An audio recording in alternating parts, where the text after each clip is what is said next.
Tehri Lok Sabha seat प्रदेश की एक ऐसी सीट है जहां पर बहुत सारे मजाक चल रहे हैं। चलिए उन मजाक पर बात करने से पहले यहां के प्रत्याशियों पर बात कर लेते हैं।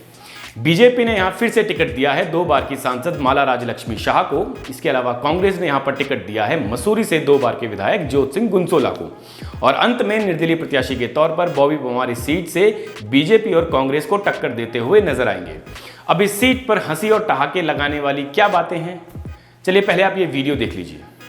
आज मुद्दे का बात बाद में करेंगे। विकास ही तो है, विकास आगे करेंगे, जो करना है हम लोग सब मिलकर विकास को आगे करेंगे। बहुत बहुत धन्यवाद। कितना सुनिश्चित है? ये टिहरी से मौजूदा सांसद माला राज्यलक्ष्मी शाह हैं। मुद्दों पर बात करने के लिए इनके पास शायद कुछ नहीं है, लेकिन फिर भी बीजेपी ने इन्हें दोबारा टिकट दिया है।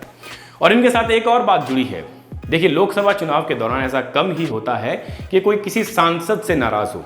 ज्यादातर होता यह है कि लोग सरकार से नाराज हो जाते हैं, लेकिन सांसद से नाराज होने तक बात पहुंचती ही नहीं है। क्षेत्र में विधायक और पार्षदों के ऊपर तक बात पहुंचने लायक ही नहीं रहती है।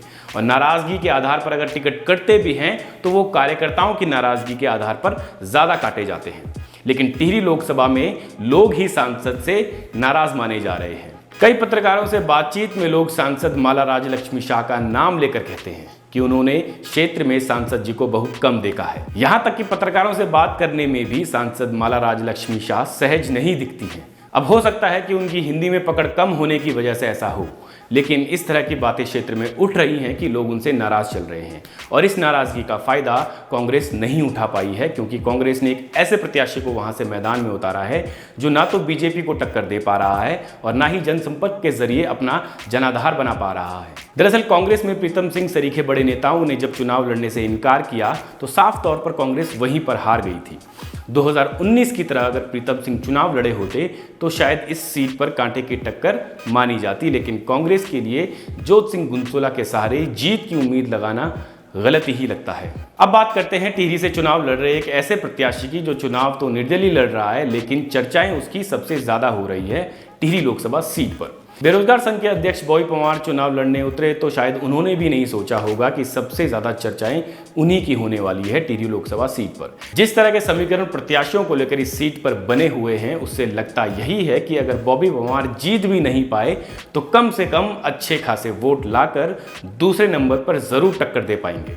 अगर आप तीनों प्रत्याशियों के सोशल मीडिया अकाउंट्स चेक करेंगे तो आपको पता चलेगा कि तीनों प्रत्याशियों में से सबसे ज्यादा एक्टिव बॉबी पवार ही नजर आ रहे हैं। बॉबी पवार के पास युवाओं के वोट हैं और हो यह भी सकता है कि उन बच्चों के परिजन भी बॉबी पवार को वोट दें। हालांकि चुनाव जीतने के लिए एक बड़े फैक्टर से होकर भी बॉबी पवार को गुजरना पड़ेगा। चलिए उसी फैक्टर के गणित को समझते हैं। देखिए, 2014 और 2019 जब से मोदी फैक्टर रहा है तब से बीजेपी यहां पर करीब करीब 3 लाख वोटों से जीतती आ रही है।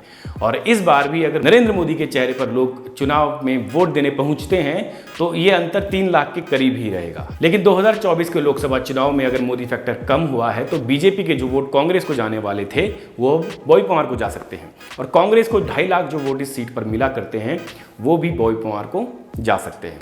लेकिन अगर ये सब कुछ हुआ तो ही यहां पर कांटे की टक्कर मानी जाएगी, क्योंकि लोकसभा के चुनाव में लोगों के जहन में केवल और केवल प्रधानमंत्री का चेहरा ही रहता है। और अगर इसी आधार पर लोग वोट देने पहुंचे इस लोकसभा के चुनाव में तो एक ही पार्टी की जीत यहां पर या फिर पूरे देश भर में निश्चित है। बहरहाल टिहरी लोकसभा सीट के जो चुनावी समीकरण बने हुए हैं, उम्मीदवारों के जो समीकरण बने हुए हैं, तीनों प्रत्याशियों के में से कौन आपको मजबूत लग रहा है, इन सब चीज़ों पर आप अपनी राय ज़रूर दीजिएगा। बाकी मेरा नाम विकेश है, आप सुनेगा इंडिया देख रहे हैं। इस वीडियो को ज़्यादा से ज़्यादा शेयर कीजिए, हमारे चैनल को सब्सक्राइब कीजिए, फेसबुक पर हमें फॉलो और लाइक कर लीजिए।